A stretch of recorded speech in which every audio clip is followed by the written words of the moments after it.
अस्सलामु अलैकुम दोस्तों, पेश खिदमत है आज की कहानी। कहानी में आगे बढ़ने से पहले मेरी नए आने वाले दोस्तों से अपील है कि हमारे चैनल को सब्सक्राइब करें और बेल के आइकॉन को दबाकर ऑल नोटिफिकेशन ऑन कर दें ताकि हर आने वाली नई वीडियो का नोटिफिकेशन आपको बर वक्त मिल सके। मुझे एक नौजवान लड़की का खून पीना है। कहीं ऐसा नहीं हो सकता कि तुम कुल गांव की किसी लड़की को बहला फुसला कर लाओ।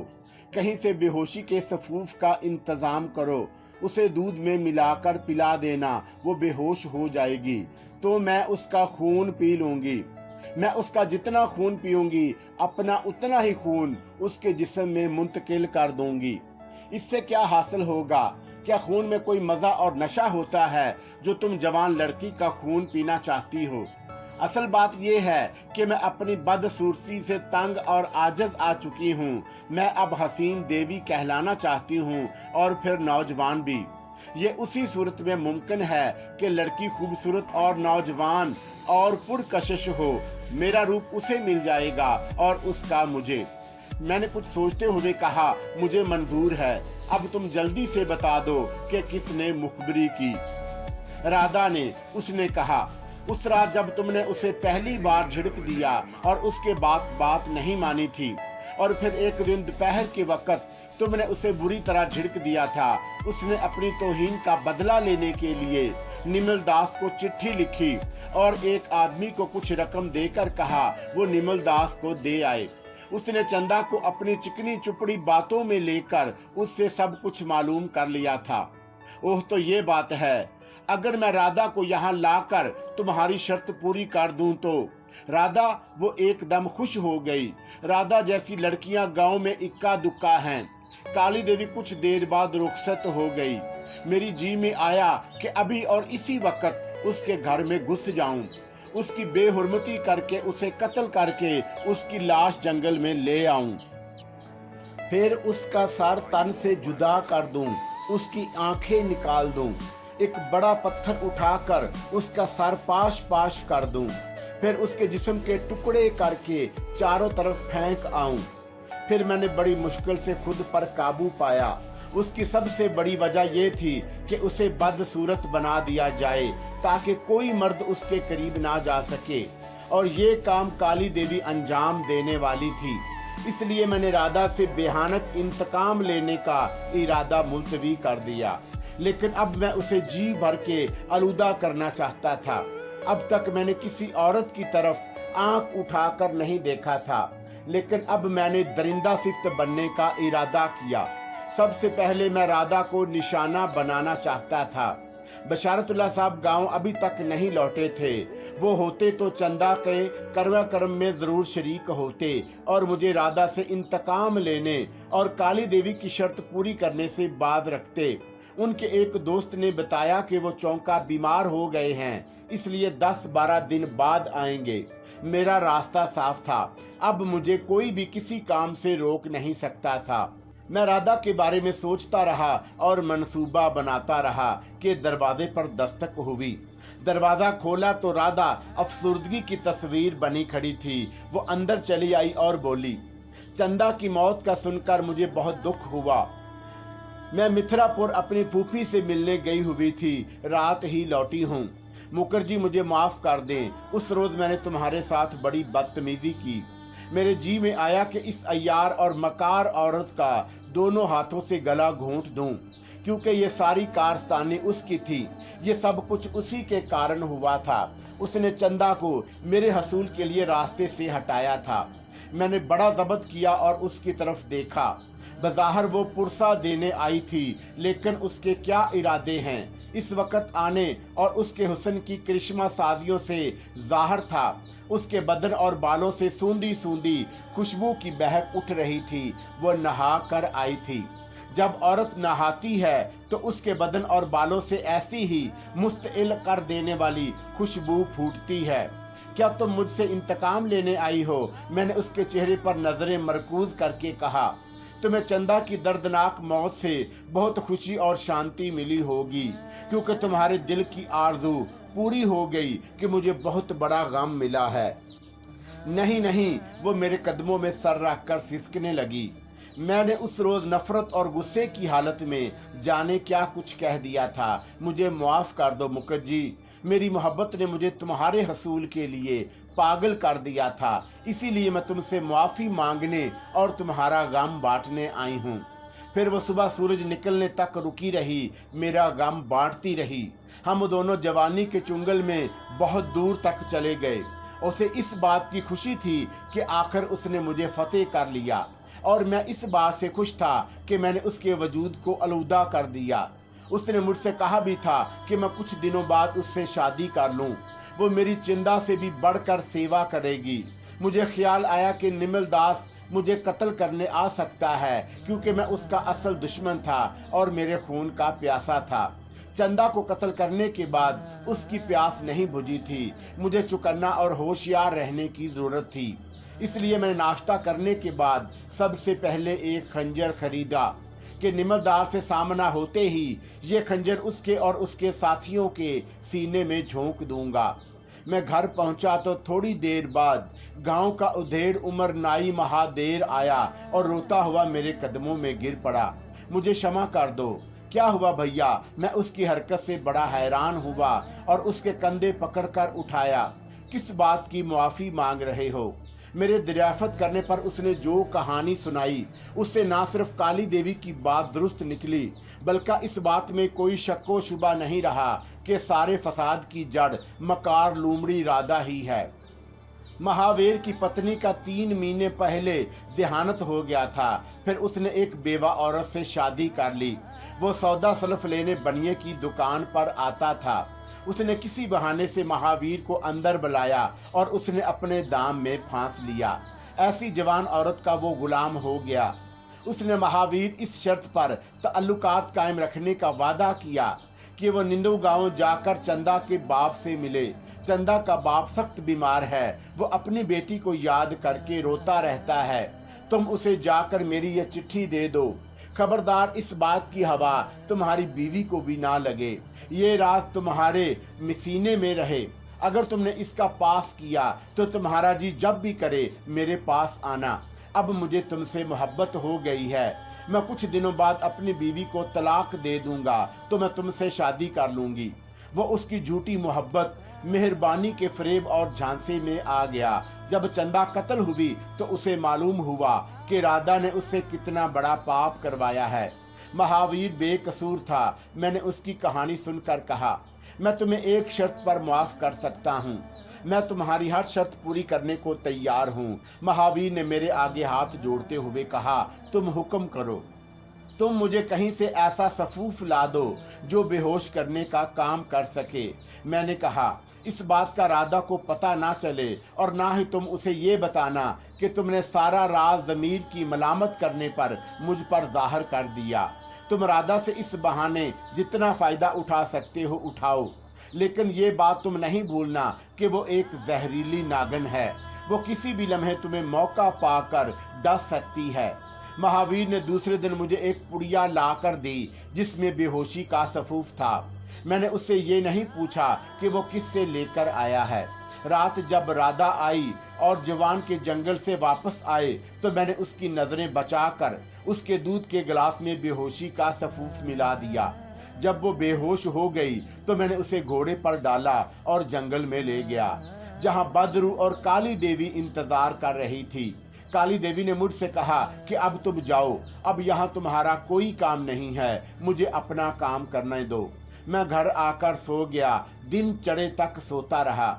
शायद सोता ही रहता कि अगर महावीर आकर मुझे जगाता नहीं। उसका चेहरा सफ़ेद पड़ा हुआ था। मैंने घबरा के पूछा, क्या हुआ, खैरियत है? तुम्हारा इस वक्त कैसे आना हुआ? खैरियत ही नहीं है मुकरजी, उसने तशवीश भरे लहजे में कहा। राधा ने संखिया खाकर खुदकशी कर ली। खुदकशी कर ली? क्यों और किस लिए? मैं भोंचका सा हो गया। मुझे इस बात का यकीन नहीं आया, इसलिए उसने सुबह उठकर आईने में अपना चेहरा देखा जो किसी चुड़ैल की तरह हो गया था। उसका बाप उसका चेहरा देखकर खौफ और दहशत से बेहोश हो गया। उसने कोई 2 हफ्ते कत्ल मुझसे सेंखिया मंगवाई थी, क्योंकि एक सांप रात को घर में घुस आता था। वो सेंखिया दूध में मिलाकर उस सांप को मार देना चाहती थी, लेकिन उसने वो संखिया खाकर खुदकशी कर ली, क्योंकि इस जीने से मर जाना उसके नज़दीक बेहतर था। हैरत की बात है कि वो रातों रात अचानक एक चड़ेल जैसी कैसे बन गई। मैंने अनजान बनकर कहा, मेरा ख्याल है कि चंदा की आत्मा ने उससे इंतकाम लिया होगा। महावीर ने अपना ख्याल जाहिर किया और लोगों का भी यही ख्याल है, वो किसी चड़ेल या आत्मा का शिकार हुई है, क्योंकि उसके करतूत और लक्षण अच्छे नहीं थे। राधा की मौत अफसोसनाक और दर्दनाक थी। उसकी मौत से मुझे अफसोस नहीं हुआ, हो भी कैसे सकता था। उसने मुझसे जबरदस्त इंतकाम लिया और मेरी चंदा को कत्ल करा दिया, मेरा घर और खुशियां उजाड़ दी। मैं सोचे बगैर नहीं रह सका कि औरत का इंतकाम कैसा खौफनाक होता है। अगर मैं उसे खुश करता रहता तो आज ये दिन मुझे देखना ना पड़ते। मेरी जिंदगी और सारी खुशियां उजड़ चुकी थी। मेरे सारे सपने मोती के माला की तरह बिखर गए थे।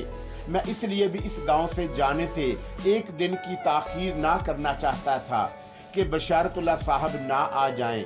उनमें कुछ ऐसा सहर और जलाल था कि मैं मरऊब और मुतासर हो जाता था। और फिर मुझे इस जलील और शकील कलब निमल दास से इंतकाम लेना था, जो मेरी जिंदगी का सबसे बड़ा मकसद था। जब मैं गांव से निकला तो लांच में सफर के दौरान मुसाफिरों ने बताया कि श्यामपुर में कुछ अरसा के लिए रुक जाऊं। वो लोग भी श्यामपुर जा रहे थे, क्योंकि देश की सूरत हाल बहुत तेजी से बदलती और संगीन से संगीन तर होती जा रही थी। श्यामपुर में एक बहुत बड़ा और घना जंगल था, जो सुंदरबन के जंगल से जा मिलता था। लेकिन इस जंगल और सुंदरबन जंगल के दरमियान कोई 20 मील का फासला था। इस जंगल के करीब एक आबादी थी। जंगल और गांव के दरमियान 2 मील का फासला था। मैंने एक सराय में क़याम किया, जिसकी मालकन 30 वर्ष की उम्र की थी। उसने किसी वजह से शादी नहीं की थी। वो बहुत खूबसूरत नहीं थी, लेकिन उसने इतनी जाज़बियत और दिलकशी की थी कि मर्द उसकी तरफ मतवज्जा हुए बगैर नहीं रहते।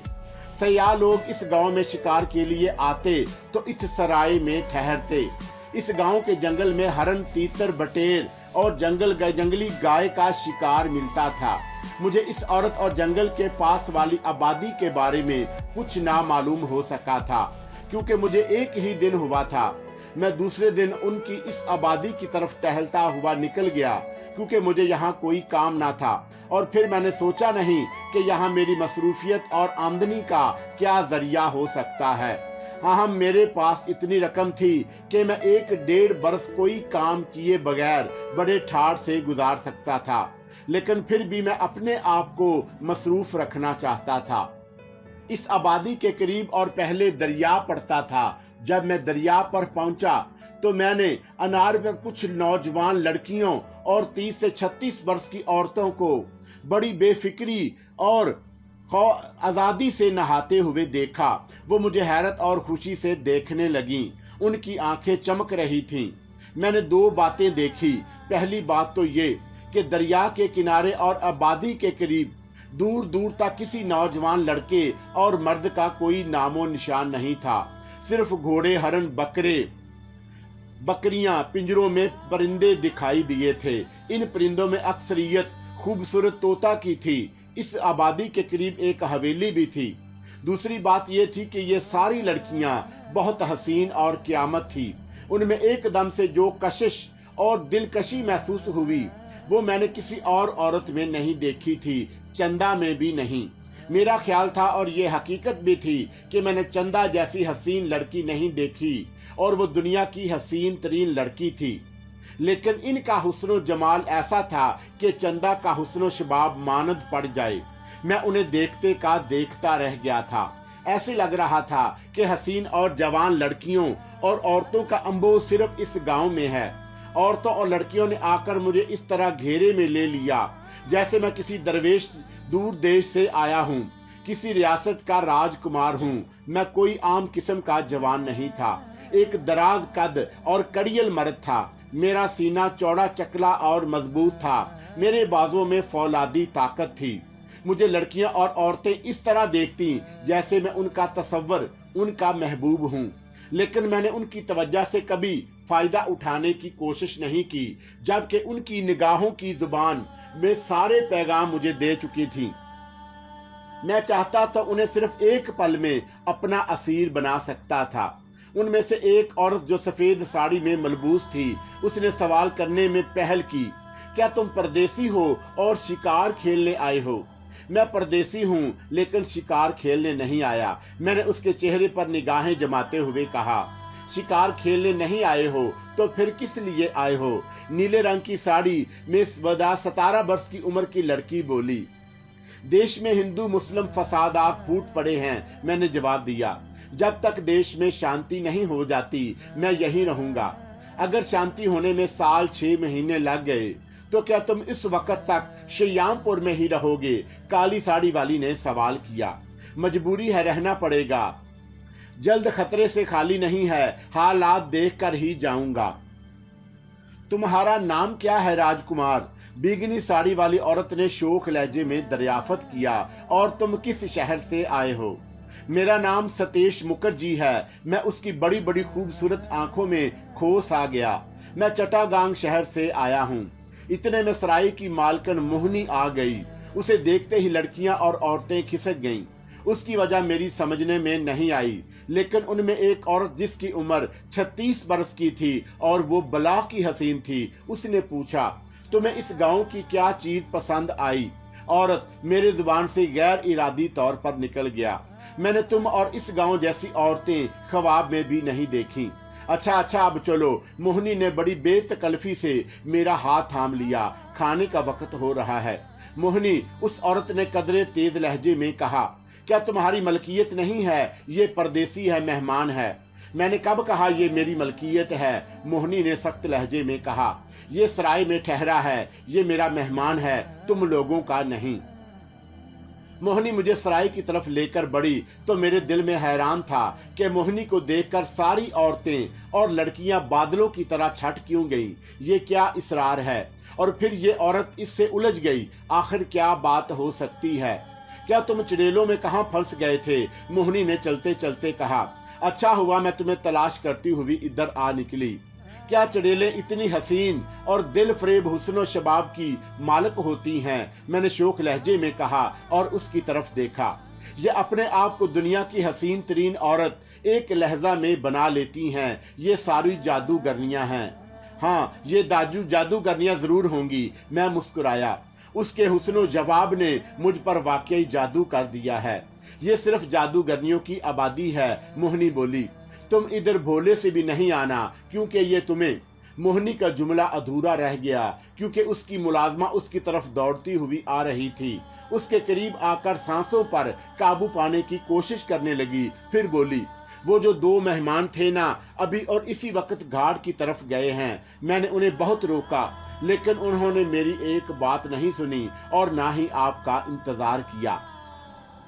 उनके जाने से तुम इतनी परेशान क्यों हो रही हो? जाते हैं तो जाने दो, वो मेहमान थे, रिश्तेदार तो नहीं। मोहनी तिनक कर बोली।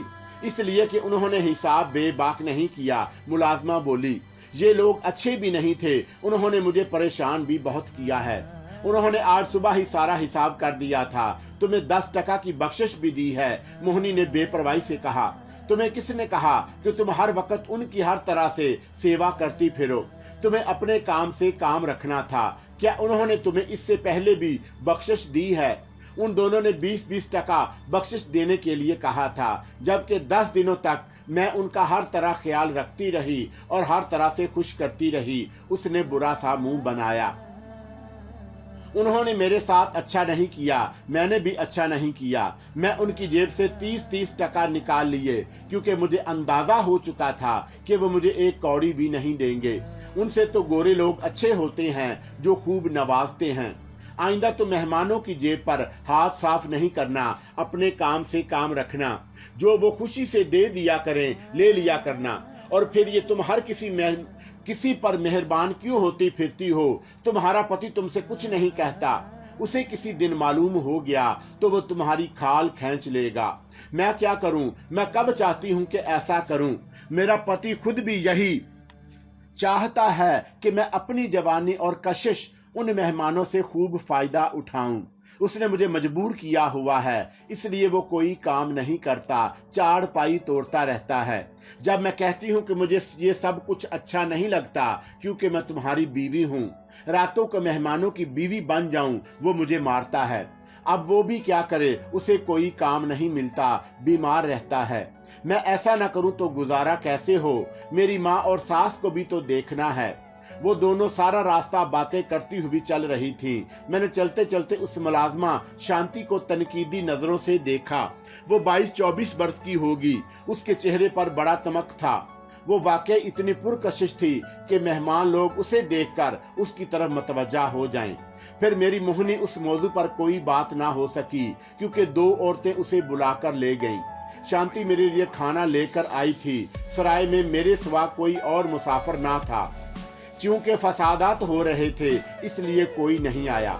शांति जब खाने के बर्तन लेने आई तो मैंने उससे पूछा, इस आबादी में औरतों की सिवा कोई मर्द नहीं नजर आया, क्या वाकई मर्द नहीं रहते यहाँ? मर्द? शांति ने कहा और बड़े जोर से हंस पड़ी। वहाँ बहुत मर्द हैं, क्या आपको एक मर्द भी नजर नहीं आया? नहीं, वहाँ सिर्फ नौजवान लड़कियां और औरतें नजर आईं। मर्द नजर आए, क्या वो और कहीं जाकर रहते हैं या घरों में सो रहे होते हैं? तुम्हारे पति की तरह औरतों की कमाई खाते हैं। वहाँ आपने पिंजरों में जो मुख्तलिफ किस्म के परिंदे देखे, हरन और भेड़ बकरियां जो बंधी हुई नजर आईं, वही तो सारे के सारे मर्द हैं। उन जादूगरनियों ने अपने अपने महबूबों को परिंदों और मवेशियों की सूरत में बना रखा है। फिर रात के वक्त वो अपनी असली हालत में वापस लाए जाते हैं। रात गुजारने के बाद सूरज निकलने से पहले वो परिंदे और जानवर बन जाते हैं। ये ऐसा कौन करता है? मैं शशदर रह गया। क्या ये अमल आप ही आप ऐसा हो जाता है? ये लड़कियां और औरतें ऐसा करती हैं, शांति ने कहा। उस आबादी की हर लड़की औरत जादूगरनी है। उस तरफ जो मर्द भूले भटके और ला इल्मी में जा निकलता है, उसे कोई ना कोई जादूगरनी अपने जाल में फांस लेती है। वो सिर्फ जवान और खूबसूरत मर्दों को पसंद करती हैं या उनका दिल जिस पर आ जाए। अक्सर सियाहों को उन्होंने अपना कैदी बना रखा है। उनके जो बच्चे होते हैं वो उनके बाप होते हैं। वो मर्द उस वक्त तक उनके कैदी होते हैं जब तक दिन नहीं भर जाता या कोई दूसरा पसंद नहीं आता। ऐसा कम ही होता है कि वो मर्द को रिहाई पा लें, क्योंकि बंगाल में या फिर इस इलाके में मर्दों की बहुत कमी है। उनमें से कुछ लड़कियों और औरतों ने कई मर्द रखे हुए हैं। क्या जादूगर्द मर्द नहीं है? वो उनसे शादी करके गुजारा क्यों नहीं करती? मैंने हैरत भरे लहजे में कहा। जादूगर मर्द और औरतें आपस में शादी नहीं करती। बहुत कम जादूगर मर्द और जादूगरनी औरतें मियाँ बीवी होते हैं, मगर यहाँ एक भी ऐसा शादीशुदा जोड़ा नहीं है। क्या जादूगरनी के यहाँ लड़की पैदा होती है तो वो अपनी बेटी को जादू टूना सिखाती है, मगर लड़कों को नहीं। उसे जादूगर मर्दों की आबादी में भेज दिया जाता है। 12 साल के बाद पास एक बहुत बड़ा गांव है, उसका नाम कुचिया है। पूरे देश में वो वाहिद गांव या जजीरा है जिसमें जादूगर रहते हैं। वो जादूगरों की दुनिया है। वो मर्दों को जानवर और परिंदे किस लिए बना लेती हैं? उन्हें असली हालत में क्यों रहने नहीं देती? इसलिए कि वो फरार होने की कोशिश ना करें। अगर कोई उनका कैदी मर्द और उनकी कैद से निकलकर इस गांव और उस आबादी के दरमियान वाली सड़क को पार कर ले तो फिर उस जादूगरनी औरत को ये हक और इख्तियार हासिल नहीं कि वो मर्द पर जादू करे और दोबारा उसे अपना कैदी बनाए। ये कानून सदियों से चला आ रहा है। ये कानून जादूगरों के राजा का बनाया हुआ है। कोई जादूगरनी इस कानून के खिलाफ वर्जी करती है तो वो पत्थर की मूर्ति बन जाती है। ऐसी कुछ मूर्तियां गांव के मंदिर के एक कमरे में रखी हुई हैं। लेकिन ये जादूगरनियां इस कदर हसीन हैं कि मर्द उनके जाल और फरेब में फंसे बगैर नहीं रह सकता। मैंने शहरों, देहात और गांव में भी एक ऐसी एक हसीन औरत देखी है, लेकिन उनकी जैसी एक भी हसीन और पुरकशिश औरत नहीं देखी। क्या इस बस्ती में जो भी लड़की जन्म लेती है वो इस कदर खूबसूरत और पुरकशिश होती है? ये इतनी हसीन और पुरकशिश नहीं होती जैसी आपको नजर आई थी। शांति बरताने लगी, लेकिन ये अपने जादू के जोर से इस कदर हसीन और पुरकशिश और पुरशबाब गुदाज की मालिक बन जाती हैं कि मर्द उन्हें देखकर दिल थाम कर रह जाए। क्या उनके जादू का कोई ऐसा तोड़ नहीं कि मर्द उनकी कैद से छुटकारा पा सके? मैंने कहा, तुम शायद जानती हो। हाँ, एक तोड़ है। अगर कोई मर्द उन औरतों में से या उस औरत का उसने उस कैदी बनाकर रखा हुआ है तो उनके लहू की एक बूंद भी अपनी जुबान पर चख ले या उनका कुछ खून पी जाए तो फिर उनका जादू उस पर असर नहीं करता। ये उन मर्दों ने बताया जो उनकी कैद से रिहाई पाकर आए हैं। इसके अलावा कोई और तोड़ नहीं। ये तुम्हारी मालकिन जो है उससे जादूगरनियां क्यों डरती हैं? मुझे ये एक बात एकदम से याद आ गई। इसलिए कि ये भी जादूगरनी हैं, शांति कहने लगी। लेकिन इन जादूगरनियों की तरह नहीं, मर्दों का अपना असीर बना ले और उसे जानवर या परिंदा बना ले। ये जादूगर मियाँ लाजमू की अकलौती बेटी है। इसके माता पिता जी कच्छा जजीरे पर रहते हैं। उनसे मिलने चली जाती है या वो आ जाते हैं। उनकी माता पिता ने उसे नसीहत की हुई है कि ये इंसानियत सोज है, लिहाजा वो ना करे। इस कदर हसीन और पुरकशिश होते हुए तुम्हारी मालकिन ने अब तक शादी क्यों नहीं की, जबकि उसकी उम्र 36 बरस से कम नहीं। वो एक भरपूर जवान औरत होते हुए बगैर मर्द के जिंदगी किस लिए गुजार रही है? क्या उसे मर्दों से नफरत है? उसे शादी करने की क्या जरूरत है? वो रोज ही शादी करती रहती है। शांति खिलखिलाकर हंस पड़ी। उसकी जिंदगी में नौजवान से लेकर बहुत सारे मर्द आए। इस देश की औरतें बड़ी अय्याश और रंगीन मजाज होती हैं। ये भी उनमें से एक है। उसने ये सराय बनाया ही इसलिए है जो सियाह मर्द शिकार के लिए आते हैं उसे भी शिकार कर जाते हैं। उसमें एक अच्छी बात यह है कि वो किसी मर्द को अपने हुस्न और शबाब की सुंदरता और जाल में नहीं फांसती। जब कोई मर्द उससे मुतासर होकर उसकी तरफ पेश कदमी करता है तो वो इनकार नहीं करती। वो शादी इसलिए नहीं करती कि उनसे कहा है कि उसे मर्दों से सख्त नफरत नहीं है, बल्कि उसकी एक शादी हो चुकी है। किसी वजह से उसका पति उसे छोड़कर चला गया। उसका ख्याल है कि कोई औरत उसे भगा कर ले गई। वो आज भी उसके इंतजार में है, इसलिए नहीं कि उसके साथ दोबारा जिंदगी गुजारे, इसलिए कि उससे इंतकाम ले सके। मैंने अब तक इस गांव में जितनी लड़कियां और औरतें देखी उनमें एक भी मुझे बदसूरत और बेकशिश दिखाई नहीं दी। हर उम्र की लड़की और औरत में बड़ा हुस्न पाया, उसमें बड़ी दिलकशी और जाज़बियत पाई, जबकि और जगह ऐसी नहीं है। 10 में से 3-4 खूबसूरत होती हैं। इक्का दुक्का बला की पुरकोशिश नजर आती हैं। उसकी कोई खास वजह है? ये बात हर अजनबी और सियाह कहता है, लेकिन किसी ने उसकी वजह जानने की कोशिश नहीं की। पूरे देश में सिर्फ श्रीयामपुर एक ऐसा गांव है जिसमें एक औरत भी बदसूरत नहीं। एक तो यहाँ की आबो हवा और गिजा भी है, लोबिया और मछली भी है। दूसरी वजह यहाँ पर इस हवेली के पीछे 2 मील दूर एक तालाब है। उस तालाब में सिर्फ एक बार नहाने से औरत के हुस्न शबाब और उसकी जिस्मानी कशिश में इजाफा हो जाता है। लेकिन उस तालाब में रोज रोज नहाना नामुमकिन तो नहीं, लेकिन बहुत मुश्किल है, क्योंकि इस तालाब के किनारे 3 टांगे होती हैं। वो किसी को करीब आने और फटकने नहीं देती। फिर इस तालाब पर जाकर किस तरह नहाया जाता है? मैंने सवालिया नजरों से उसकी आंखों में झांका। महीने में एक बार गांव की सारी लड़कियां और औरतें मिलकर स्नान करने जाती हैं।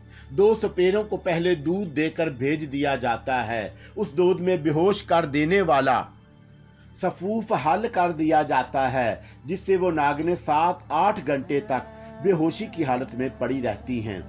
फिर वो सपेरे चले जाते हैं। तमाम लड़कियां और औरतें बेलिबास होकर कोई 2 घंटे तक स्नान करती हैं। फिर उसी हालत में ही खाना खाती हैं। फिर 2 घंटे और स्नान करके वापस आ जाती हैं। उस वक्त तालाब पर बड़ी रौनक होती है, ऐसे लगता है कोई मेला लग गया है।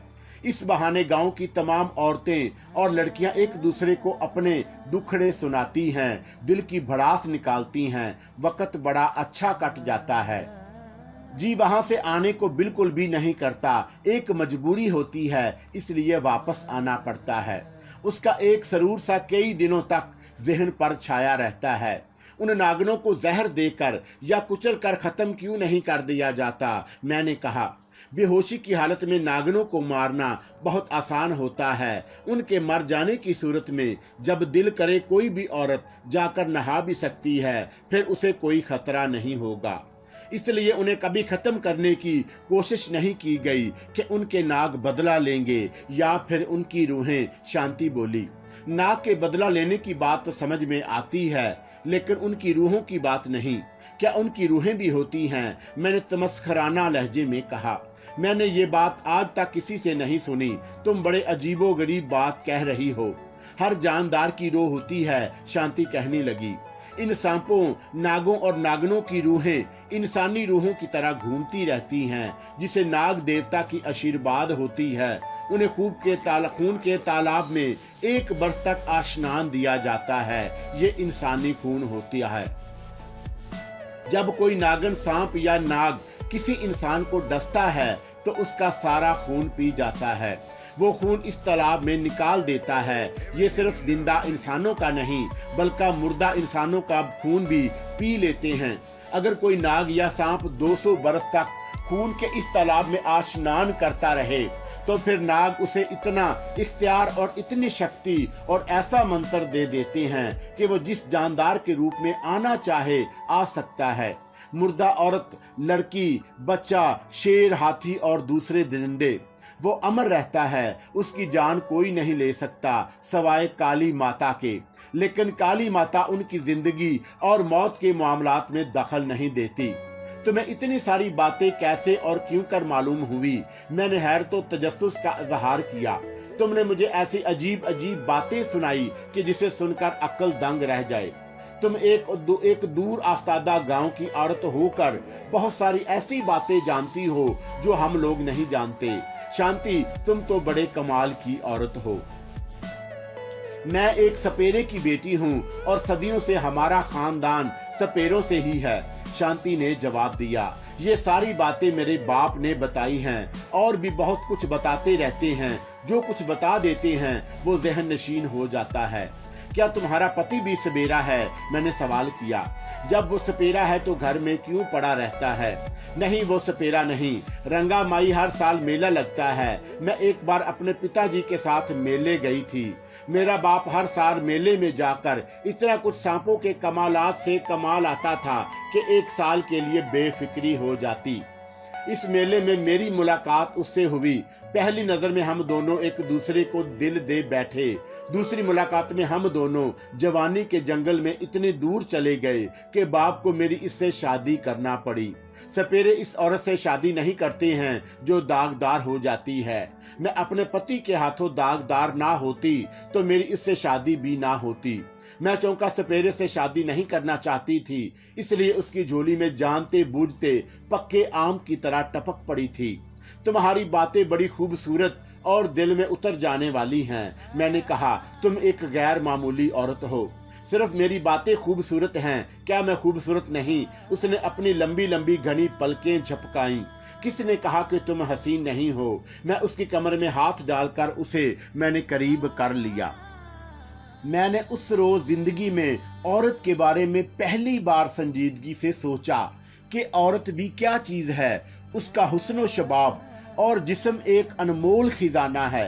यूं तो शांति और मोहनी भी बला की हसीन थी, लेकिन जो बात मैंने इन जादूगरनियों में देखी और महसूस की कि वो इन दोनों में क्या दुनिया की किसी औरत में भी नहीं हो सकती थी। उनका जादू सर चढ़ कर बोल रहा था।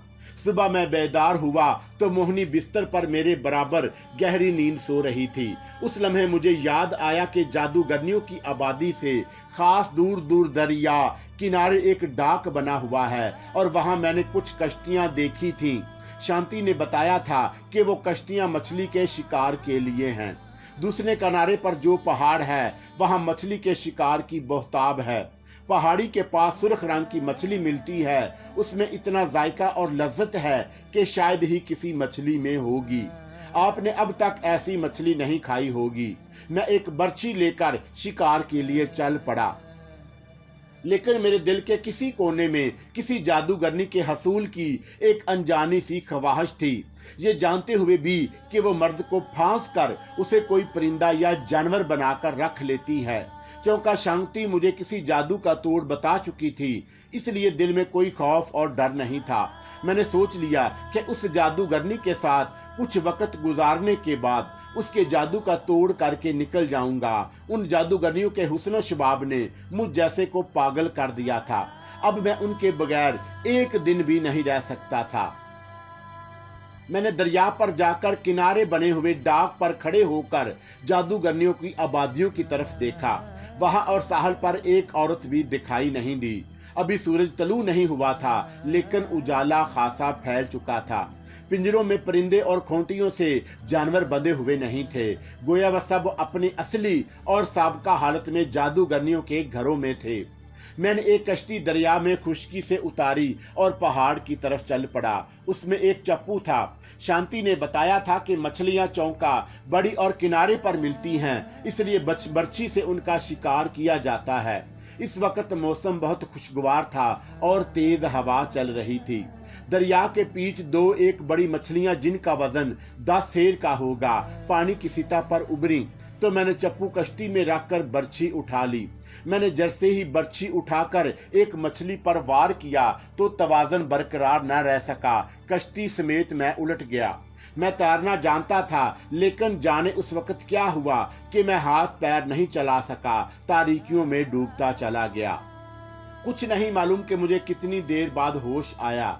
जब मुझे होश आया तो मैंने अपने आप को एक कमरे के फर्श पर चटाई पर लेटा हुआ पाया। पहले तो मैं ये समझा कि कोई सपना देख रहा था, लेकिन ये कमरा देखकर मेरी गलतफहमी दूर हो गई। ये हकीकत थी, मैं किसी के घर के कमरे में था। मुझे यहाँ कौन लाया, मैं जिंदा कैसे बच गया, ये सोच सोच कर हैरानी हुई। थोड़ी देर बाद चाबियां सुनाई दी। कमरे में एक औरत दाखिल हुई तो मैं उसे देखकर चौंक पड़ा। हैरत और खुशी की लहर सारे बदन में फैल गई। ये जादूगरनी थी। कल जिन जादूगरनियों ने मुझे अपने हिसार में लिया था, ये उनमें भी थी। उसने बेगनी रंग की साड़ी पहनी हुई थी। वो इन सब में ज्यादा हसीन थी। इस वक्त भी वो बेगनी साड़ी में मलबूस थी, जिसमें उसकी हैबत क़यामत की हो रही थी। उसके हाथ में एक ट्रे थी। ट्रे में दूध से भरा हुआ गिलास था। उसके होंठों पर एक दिल फरेब तबस्सुम रक्सा था। उसकी बड़ी बड़ी स्याह आंखों में जैसे दिए जल उठे थे। जब वो मेरे पास आई तो मैं उठकर बैठा। मैंने उसके चेहरे पर नजरें जमाते हुए पूछा, मुझे यहाँ कौन लाया? उसने मेरे पास 2 जानू बैठकर दूध का गिलास मेरी तरफ बढ़ाया। ये लो पी लो, ताकत आ जाएगी। मैंने उसके हाथ से दूध का गिलास लेकर उसे एक ही सांस में खाली कर दिया। उस दूध में जाने उसने क्या मिलाया था कि मेरे अंदर तवानाई और भरपूर ताकत की लहर दौड़ गई। फिर उसने कहा, तुम आराम करो, मैं कुछ देर में नाश्ता लेकर आती हूँ। वो कमरे से निकल गई। मेरे अंदर एक अजीब सी खुशी ने बसेरा कर लिया। मेरे दिल की मुराद बर आई थी और मुझे मेरा सपना मिल गया था।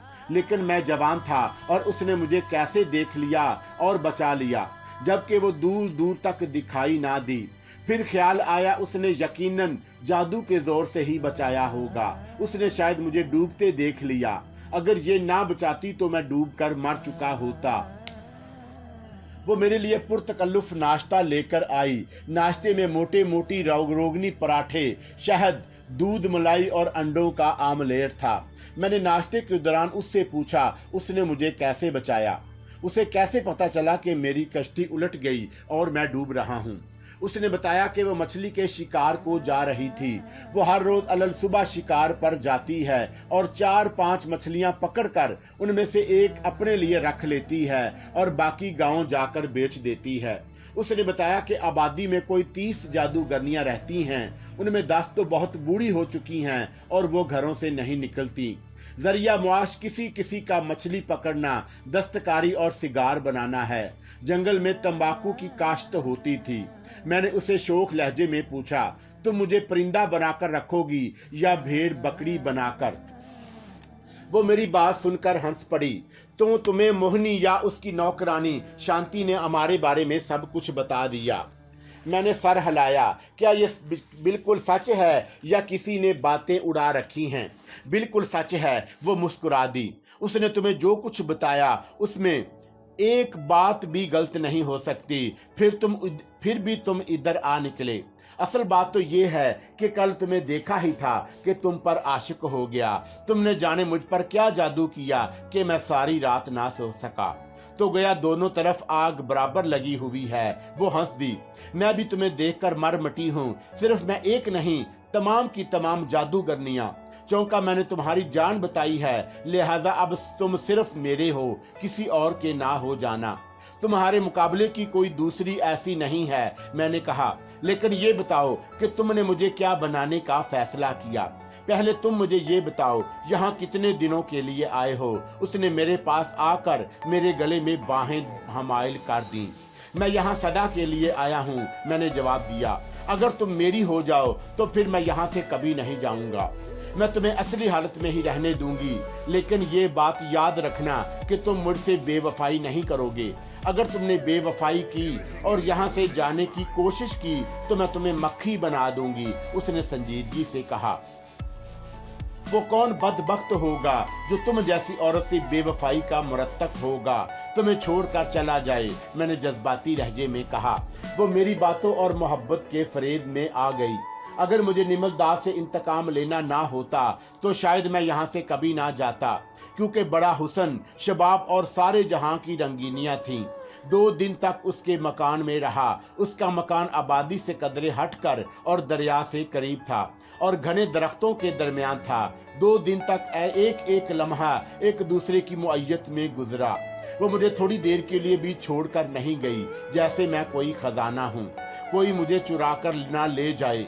मैं उसे अपनी गर्मजोशी और मोहब्बत भरी बातों से बेवकूफ़ बनाता रहा। औरत को बेवकूफ़ बनाना हो तो उसकी जितनी तारीफ कर सकते हो कर दें। तारीफ औरत की सबसे बड़ी कमजोरी होती है। कोई तीसरे दिन सुबह हम दोनों बिस्तर में थे कि हमारे कमरे का दरवाजा किसी ने बाहर से जोर से धक्का देकर खोल दिया। नौजवान लड़कियां और जवान औरतें जो जादूगरनियां थीं, दनदनाती हुई कमरे में घुस आईं। मारुति, तुमने इसे 2 दिन से यहाँ छुपा रखा था, एक ने कहा। मेरी इस महबूबा दिल नवाज का नाम मारुति था, वो तिंग कर बोली। तुम्हें उससे क्या, ये मेरी चीज है, मेरी मलकियत है। नहीं, ये तुम्हारी ही नहीं, हम सब की भी मलकियत है। क्या इससे पहले से ऐसा होता नहीं आ रहा कि जो नया मेहमान आता है वो बारी बारी एक एक रात के लिए मेहमान होता है, आखिर में उसके नाम का कूड़ा डाला जाता है। यह इसलिए मेरा है कि मैंने उसे दरिया में डूबने से बचाया। मैंने देखा ना होता तो ये कब का डूब कर खत्म हो जाता, मारुति बोली। जो भी है उसे तुम मलकियत नहीं बना सकती। तुमने 2 दिन इसके साथ गुजार लिए, अब हमारी बारी है, तीसरी लड़की ने कहा। मैं किसी को भी इसे हाथ लगाने नहीं दूंगी, मारुति गजबनाक होकर बोली। किसी ने इसे ले जाने की कोशिश की तो उसे भस्म कर दूंगी। सुनो मारुति, एक औरत ने जिसकी उम्र 40 वर्ष की होगी, उसने आगे बढ़कर ठहरे हुए लहजे में कहा। तुम बीक वक्त सबसे मुकाबला नहीं कर सकती हो, इसलिए बेहतर ये है कि रूपा से मुकाबला कर लो। रूपा ने तुम्हें हरा दिया तो फिर ये मर्द तुम्हारा होगा। अगर तुम हार गई तो मर्द सिर्फ तुम्हारा नहीं बल्कि सबका होगा, इसके सिवा कोई चारा नहीं। मुझे मंजूर है, मारुति ने कुछ सोचते हुए बड़े एतमाद से कहा।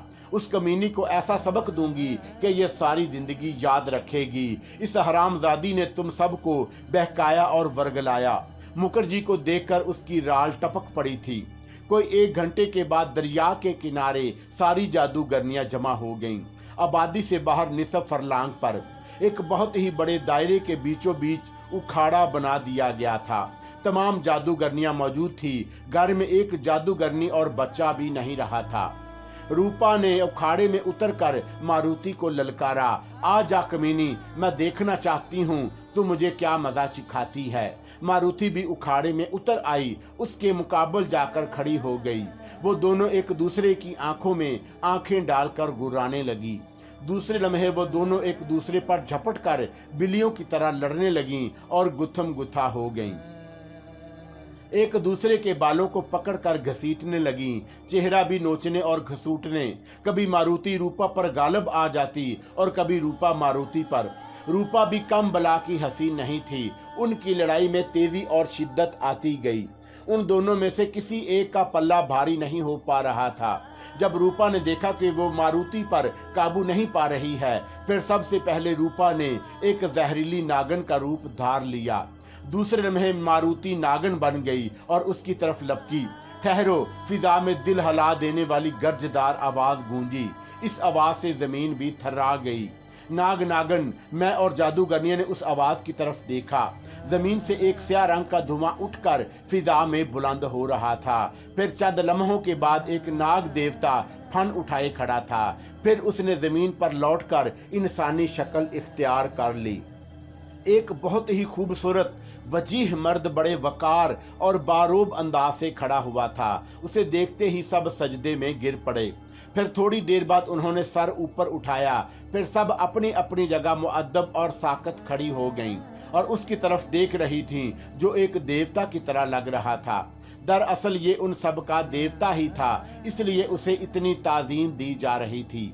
मारुति और रूपा अभी सजदे करने के बाद साबका हालत में आकर उसके बिल्कुल सामने जाकर खड़ी हो गईं। मैं अपनी जगह बैठा हैरत से ये सब कुछ देख रहा था। चंद लम्हों बाद उनके देवता ने कदरे तेज लहजे में उनकी सरजश की। मैंने हमेशा मना किया है कि मर्द के हसूल के लिए आपस में झगड़ा करके नफरत और दुश्मनी मूल ना लो। क्या मर्दों की कोई कमी है? क्या फिर यहाँ कोई मर्द नहीं आए? क्या और मर्द कैद नहीं हैं? क्षमा कर दें महाराज। मारुति ने हाथ जोड़कर उसे प्रणाम किया। हम आइंदा ऐसी गलती नहीं करेंगे, ना लड़ाई झगड़ा, आप विश्वास रखें। मैं भी क्षमा चाहती हूँ महाराज। रूपी ने भी झुककर मारुति की तरह हाथ जोड़कर प्रणाम करते हुए कहा, आइंदा कभी ऐसा नहीं होगा। मिलजुल के और मोहब्बत से रहो, उनके देवता ने कहा। ये बस्ती इसलिए नहीं बसाई कि नफरत को जन्म दिया जाए। मैं इसलिए आया हूँ कि मुझे खबर मिली कि तुम दोनों एक मर्द के हसूल के लिए जान की दुश्मन बन गई थीं, खून खराबा करने वाली थीं। अगर आइंदा ऐसा हुआ तो मुझसे बुरा कोई नहीं होगा। मैं ऐसी इबरतनाक सजा दूंगा कि इसका तसव्वुर भी मुश्किल है। आज मैं तुम दोनों को मुआफ कर रहा हूँ, आइंदा कोई ऐसी हरकत ना करे। महाराज, रूपा हिम्मत करके बड़े मौदबाना लहजे में बोली, महाराज आपकी आमद बड़ी खुशी की बात है। आप आए हैं तो हम दोनों के दरमियान फैसला करते जाएं ताकि शांति हो जाए, फिर फसाद और खून खराबा ना हो, हमारी मोहब्बत को नजर ना लगे। मारुति ने यूं कहा कि इस मेहमान की जान बचाई है, इसलिए वो 10 दिनों तक इसकी हकदार है। देवता ने अपना फैसला सुनाया। उसके बाद हर औरत और तुम उसे एक एक दिन के लिए मेहमान बना के रख सकती हो। जब वो सबका मेहमान बन जाएगा, फिर वो सिर्फ और सिर्फ मारुति की मलकियत होगा। रूपा को देवता का फैसला शायद पसंद नहीं आया था। उसका चेहरा जर्द सा हो गया, ताहम वो अफसुर्दगी से बोली, जो आ गया महाराज की। मारुति देवता के इस फैसले से बहुत खुश हुई। मैं भी दिल में खुश था, लेकिन दूसरी तरफ ये फिक्र दामनगीर था कि मुझे जानवर और परिंदा बना दिया गया तो मैं यहाँ से भी निकल कर ना जा सकूंगा। मैं कभी भी इंतकाम ना ले सकूंगा, किसी दिन यहाँ मर जाऊंगा। देवता ने फिर नाग देवता का रूप धार लिया। फिर वह धुआं बनकर फिजा में तहलील हुआ और नजरों से गायब हो गया। मारुति का चेहरा दमक रहा था, वो सरशार सी हुई जा रही थी। उसकी आंखें चमक पड़ी थीं। रूपा बहुत उदास और बुझी बुझी सी हो गई। लड़कियां और औरतें वापस जाने लगी। रूपा हमारे पास आकर बोली, मारुति, आज की एक रात के लिए तुम इसे मेहमान को ले जाने की इजाजत दे दो। नहीं, मारुति एकदम संजीदा होकर तिनक के बोली, इसका सवाल ही पैदा नहीं होता। ऐसी भी क्या बेसब्री, तुम 10 दिन इंतजार नहीं कर सकती। तुम 10 दिन की बात कर रही हो, मैं 10 घड़ियां भी इंतजार नहीं कर सकती। तुम वो दोनों इससे इसकी सेवा कर रही हो, क्या मुझे एक रात के लिए इसका दान नहीं दे सकती? रूपा के लहजे में इल्तिजा थी। इतनी कठोर ना बनो, तुम हमेशा मेहमानों पर पहले हाथ मारती हो। ये अपनी अपनी किस्मत है। वो फातहाना नजरों से उसे देखती हुई बोली। फिर उसने मेरा हाथ थाम लिया। चलो घर चलते हैं। रात का समय था। मारुति गहरी नींद सो रही थी, मैं जाग रहा था। जब मारुति को नींद आने लगी, मैंने उसके घर से बाहर निकलने की कोशिश की ताकि सराय जाऊं, क्योंकि मैं उनके हाथों खिलौना नहीं बनना चाहता था। इस बस्ती से बाहर निकलने के बाद उनका जादू मुझ पर चल नहीं सकता था। गो कि मेरे दिल के किसी कोने में ये ख्वाहिश थी कि अब बस्ती में रहूं, क्योंकि इस बस्ती की एक एक हसीन और नौजवान लड़की मेरे बिस्तर की जीनत बनने वाली थी। सारी औरतें ही बला की हसीन थी, रूपा भी कम नहीं थी, लेकिन इसके बावजूद तमाम औरतों से सरफराज होने की ऐसी कोई ख्वाहिश नहीं थी, इसलिए कि आज़ादी से बढ़कर दुनिया में कोई दौलत और नेमत नहीं। इस पर हजारों जवान और हसीन लड़कियां कुर्बान की जा सकती हैं। यहाँ इन औरतों के साथ जिंदगी एक कैदी की तरह गुजारना मुझे किसी कीमत पर पसंद नहीं था। जब मैंने दहलीज पार करने की कोशिश की तो एकदम से एक नागन ना जाने कहां से आकर फन उठाकर खड़ी हो गई, फुंकारने लगी। फिर मैं दरवाजा बंद करके बिस्तर पर आकर लेट गया। मारुति ने गोया एक जहरीली नागन को पहरे पर लगा दिया था ताकि मैं फरार होकर ना जा सकूं, और मैं बुरी तरह फंस गया था। लेकिन फिर भी यहाँ से निकलने की तदबीर सोच रहा था। मैं ये सोच रहा था कि मैं किस तरह इन जादूगरनियों से निजात पा सकता हूँ, क्योंकि मुझे कोई जादू या ऐसा मंत्र नहीं आता था जो उनसे मुकाबला किया जा सके। घर से बाहर कोई ऐसी सूरत ना थी कि मैं नागन पर काबू पा सकूं, और इस मकान में अकबी दरवाजा भी नहीं था, और ना ही ऐसी कोई चीज थी जिससे इस नागन का सर कुचल सकूं। अगर ये नागन बाहर ना होती तो मैं यहाँ से निकलकर सराय पहुंच चुका होता। फिर रागिनी की बात याद आई। उसने कहा था कि अगर मैं किसी एक जादूगरनी का भी खून पी लूं तो उसका और किसी भी जादूगरनी का जादू असर ना कर सकेगा, लेकिन पर नागन पर काबू पाना और उसे खत्म करना मेरे बस की बात नहीं थी। फिर मैंने मदम सी रोशनी में जो उस कमरे में जलते हुए दिए की थी, एक हयोले को अंदर आते देखा। वो हयोला जब घुस आया तो वादे हो गया, वो एक औरत का था। उस औरत को पहचान के मैं हैरत ज़दा रह गया। वो कोई और नहीं, रूपा थी। रूपा तुम, मैंने मुतअज्जब लहजे में कहा। फिर मैंने मारुति के बेदार हो जाने के ख्याल से आहिस्ते से कहा, ये जाग गई तो ये मारुति का सिर्फ जिस्म है। रूपा बोली, इसमें इसकी आत्मा नहीं है। तुम डरो नहीं, खुलकर बात करो। वो अपना जिस्म छोड़कर कहाँ चली गई? मैंने तहय्युर ज़दा लहजे में पूछा। तुम झूठ तो नहीं बोल रही? वो नागन भरकर घर के बाहर पहरा दे रही है, कहीं मैं तुम्हें आकर ना ले जाऊं, उसने जवाब दिया। तुमने थोड़ी देर पहले उसे बाहर देखा ना था? तुम यहाँ से फरार होकर जाने के लिए निकले थे, क्यों? मैं गलत तो नहीं कह रही? वो मारुति थी। मेरी हैरत दो चंद हो गई। वो मुझे ना सिर्फ जहरीली, बहुत हसीन दिखाई दी थी। मैंने कभी इतनी हसीन नागन नहीं देखी थी। मुखर्जी, रूपा मेरे करीब आ गई। इस वक्त वो इतनी हसीन और क़यामत हो गई थी कि मैं मबहूत होकर उसे देखने लगा। अगर तुम यहाँ से फरार होकर जाना क्यों चाहते हो, जबकि दुनिया की हसीन तरीन नोखेज उम्र की लड़कियां और औरतें यहाँ हैं? ऐसी हसीन और जवान औरतें तुम्हें दुनिया के किसी गोशे और मुल्क और देश में नहीं मिल सकती। तुम मर्द हो या पत्थर, जो तुम्हें हमारा हुस्न शबाब पिघला नहीं रहा। ये एक लंबी और दर्दनाक कहानी है। मैंने कहा, मैं किसी से अपनी बीवी की अलमनाक मौत का इंतकाम लेना चाहता हूँ, इसलिए मैं यहाँ नहीं रुक सकता और ना ही दिल बहला सकता हूँ। अगर मुझे इंतकाम ना लेना होता तो मैं सारी जिंदगी यहाँ गुजार देता। अगर तुम जाना चाहते हो तो ये नामुमकिन है। अब तुम्हें अपना सारा जीवन यहीं त्याग देना होगा। 100 बरस से कोई मर्द ऐसा नहीं जो यहाँ आया और हमारी नगरी से चला गया। उसे मौत नहीं हमसे छीना। वो बोली, यहाँ से जाने का ख्याल दिल से निकाल दो। क्या तू 100 बरस से ज्यादा उम्र की हो? मैं भूंचका सा हो गया। ये बात तुम्हें किसने बताई, या तुम अंदाजे से कह रही हो? मेरी उम्र 100 बरस की नहीं, 200 बरस की है, उसने बताया।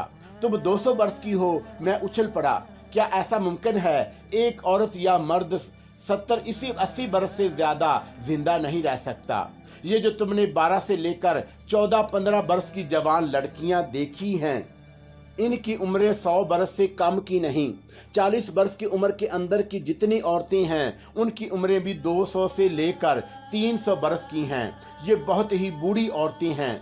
इनकी उम्र 1000 बरस के लगभग है। ये अब भी जवान रहती, हसीन और पुरकशिश होती, लेकिन उन्होंने ऐसी हरकतें की कि उन्हें बुढ़ापे की सजा दी गई। उनका हुस्न शबाब और कशिश छीन ली गई। उन्हें हमेशा हमेशा के लिए इससे महरूम कर दिया गया। इन औरतों को किस बात की इतनी बड़ी सजा किसने दी? मैंने कहा, जाने मुझे क्यों इसकी बात पर यकीन नहीं आया कि जादूगरनियां हजारों सैकड़ों बरसों तक जादू के जोर पर जिंदा रह सकती हैं। ये बात मैंने पहली बार सुनी। नाग देवता ने, रूपा बोली, हमारे कुछ असूल हैं, उनकी खिलाफ वर्जी पर यह सजा दी जाती है ताकि दूसरों को इबरत हो। आखिर इतनी लंबी उम्रों का क्या राज है? मुझे तुम्हारी बातों पर यकीन नहीं आया। तुम मुझसे मजाक कर रही हो। उसका एक राज है। तुम्हें यकीन क्यों नहीं आ रहा? उसने मजाक की क्या बात है? इसलिए कि मैंने कई जादूगरों और जादूगरनियों को 50 और 70 वर्ष की उम्रों में मरते हुए देखा है। वो इंसान थे, इसलिए मौत के मुंह में चले गए। लेकिन हम नागने हैं, सांप की कौम हैं। रूपका के मुंह से जैसे गैर इरादी तौर पर निकल गया। क्या? मेरी आंखें हैरत और खौफ से फैल गईं। नहीं, ये झूठ है। कैसे हो सकता है तुम जादूगरनियां हो?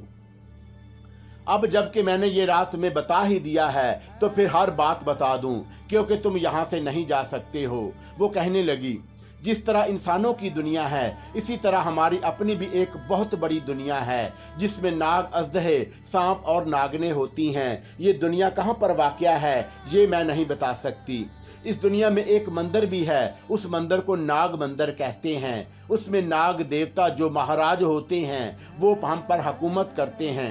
5000 बरसों तक वो महाराजा बने रहते हैं। उनकी उम्र 10,000 बरस की होती है, जबकि हम 5000 बरस जिंदा रहते हैं। हमें में से जो इंसान बनना और इंसानों की दुनिया में जाकर रहना चाहता है उसे 200 बरस नाग मंदिर में नाग देवता की पूजा करनी पड़ती है। फिर उसे जादू सिखाया जाता है। वो उस जादू के जोर पर जिस भी जानदार का रूप धारना चाहे वो धार सकता है। ये बस्ती नाग देवता ने नागनों के लिए बसाई है। इस पूरे देश में सिर्फ यही एक बस्ती है। हम यहाँ जादूगरनियां बनकर रहती हैं, लेकिन हमारी भी एक हदूद है। हम उस हदूद से बाहर जाकर इंसानों को तंग नहीं कर सकती और ना अपना जादू उन पर चला सकती हैं। अगर अब मारुति आ गई तो क्या वो तुम्हें मेरे साथ देखकर गजबनाक नहीं हो जाएगी? मैंने दरवाजे की तरफ देखते हुए कहा। नहीं, वो नहीं आएगी, क्योंकि मैंने उसे जादू के जोर से बेहोशी की नींद सुला दिया है। वो सहपहर से पहले बेदार नहीं होगी। अगर उसे पता चल गया कि तुमने ये हरकत की है फिर वो तुम्हारे फिर से दुश्मन हो जाएगी और तुम्हें ख़त्म करने की कोशिश करेगी। मैंने उस पर जादू जो किया है वो इस तरह क्या है कि उसे कुछ पता नहीं चलेगा। ना वो पता चला सकेगी कि मैं दोपहर तक तुम्हारे साथ रही थी। और वो करीब आकर मेरे गले में अपनी बाहें डालकर मेरी आंखों में खुद सुपुर्दगी से झांकने लगी। तुम ये बात उसे भूले सी भी नहीं बताना। मैं हर रोज रात के इस समय तुम्हारा दिल बहलाने, तुम्हें खुश और तुम्हारी सेवा करने आ जाया करूंगी। क्यों मेरे राजकुमार? मुझे एकदम से रागिनी की बात याद आ गई। मैं उसके शानों पर झुका तो उसने ये ख्याल किया कि मैं बोसा ले रहा हूँ। मैंने उसके शानों पर होंठ रख दिए और उसमें प्युस्त कर दिए। जब वो बेखुद होने लगी तो मैंने दांत गाड़ दिए। वो एकदम से उछली और उसने मेरे बाजुओं की गिरफ्त से निकलना चाहा। वो बहुत मजबूत थी। मैंने उसके एक लम्हे में उसके मरमरी शाना जख्मी करके उसका खून पी लिया। वो इतना मीठा और खुश जायका था कि जी चाह रहा था उसका सारा खून पी जाऊं। वो मेरे बाजुओं से निकल ना जाती तो मैं शायद उसका सारा खून ही पी जाता। उसने फौरन ही नागन का रूप भर लिया।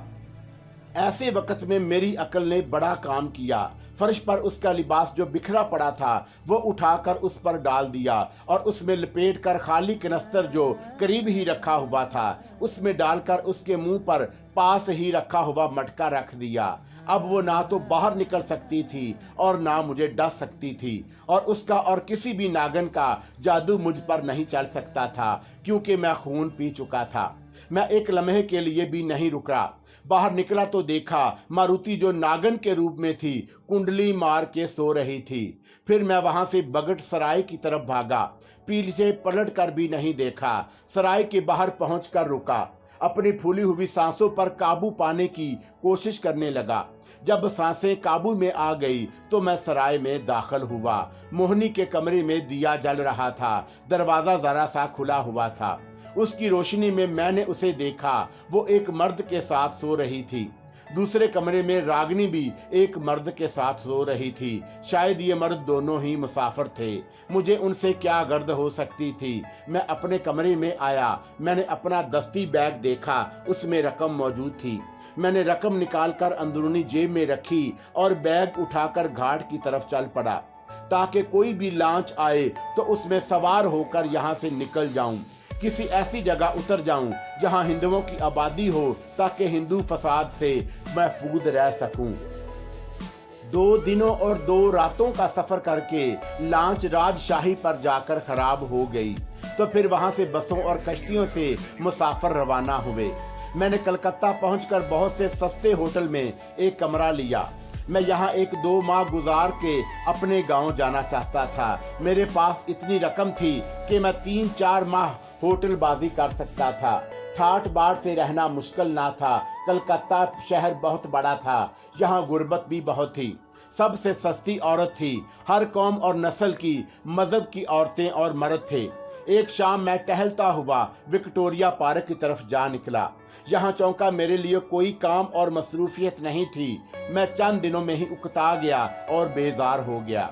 होटल के वेटर ने मुझसे कहा कि एक नेपाली लड़की है जिसकी उम्र 15 बरस की है। उसके वालिदैन बहुत ही गरीब हैं। ये उनकी एक ही बेटी है। वो लोग एक झोंपड़े में रहते हैं जिसमें 2 कमरे हैं। अगर तुम उन्हें रोजाना 5 रुपए दो तो वो ना सिर्फ तीनों वक्त खाने और रहने को मिल जाएगा, बल्कि वो लड़की भी रात को तुम्हारे साथ बीवी की तरह रहेगी। ये सब बहुत ही सस्ता था, क्योंकि होटल का किराया यौमिया 5 रुपए था। तीनों वक्त के खाने पर 4 रुपए खर्च हो जाते थे। और फिर एक कम से लड़की का कुर्ब। वो एक शाम मुझे उस लड़की के घर ले गया। मैंने लड़की को देखा। वो सफेद चमड़ी की थी। 14 बरस की उम्र की थी, लेकिन उसकी उठान 17-18 बरस की उम्र की थी। लड़की के वालिदैन ने मुझे रात को अपने यहाँ रोक लिया। वो लड़की रात भर मेरे कमरे में रही। वो बहुत अच्छी, सीधी सादी और भोली भाली सूरत की थी। उसने मुझे बहुत खुश किया। उसके वालिदैन ने मेरी बड़ी इज्जत की। मैं 10 रुपए देकर 2-1 दिन में उनके यहाँ आने का कहकर चला आया।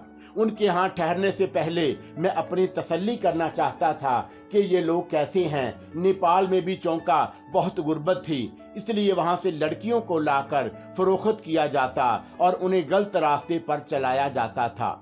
विक्टोरिया पार्क में शाम के वक्त बड़ी रौनक और गहमा गहमी होती थी। लोग तफरी के लिए आते थे। उनमें मर्द, बच्चे, नौजवान, लड़कियां और औरतें भी आती थीं। आज मैं दूसरी मर्तबा आया था। जब मैं पार्क के अंदर दाखिल हुआ तो मैंने उसके एक गोशे में भीड़ भाड़ देखी। उस तरफ बढ़ गया। मर्द, बच्चे और औरतें एक बहुत बड़े दायरे में खड़े हुए थे। उस दायरे के बीच में एक मदारी तमाशा दिखा रहा था। 2 लकड़ी की बनी हुई मूर्तियां थी, जिनकी 3 फुट की होंगी। बहुत ही खूबसूरत। उनकी आंखें भी बड़ी बड़ी खूबसूरत और चमकदार थीं। उन पर यह धोखा हो रहा था कि उनमें जान है। मदारी के हाथ में एक बड़ी सी डुगडगी थी, जिसे वो जोर जोर से बजा रहा था। ये मूर्तियां जादूगरनियां हैं। इंसानों की तरह बोलती, जादू और करतब भी दिखा सकती हैं। कोई गाना गाए या ताली बजाए, उनकी ताल पर नाचती हैं और फिर ये नजरों से गायब होकर फिर से जाहिर भी हो जाती हैं। ये कैसा हो सकता है? सब उसकी बात सुनकर खामोश रहे, लेकिन मैं खामोश ना रह सका। मैंने तमक्सर से कहा, तुम झूठ बोल रहे हो। तुम हम सबको बेवकूफ़ बना रहे हो। लकड़ी की बेजान मूर्तियाँ जादूगरनियाँ कैसे हो सकती हैं? क्यों नहीं हो सकती? मदारी ने तकरार की। ये मूर्तियां कालीदास की हैं। उन्होंने मुझे खुद दी हैं। जे हो कालीचरण दास की। जे कौन कालीचरण दास है? मैंने तंजिया लहजे में कहा। वो क्या चीज़ है? क्या बेचता है? कहाँ रहता है? तुम इतने बड़े जादूगर को नहीं जानते हो। बंगाल और असम का बच्चा बच्चा उन्हें जानता है। वो इस वक्त कहाँ हो? मैं नहीं जानता। मैंने उसका नाम कभी नहीं सुना था।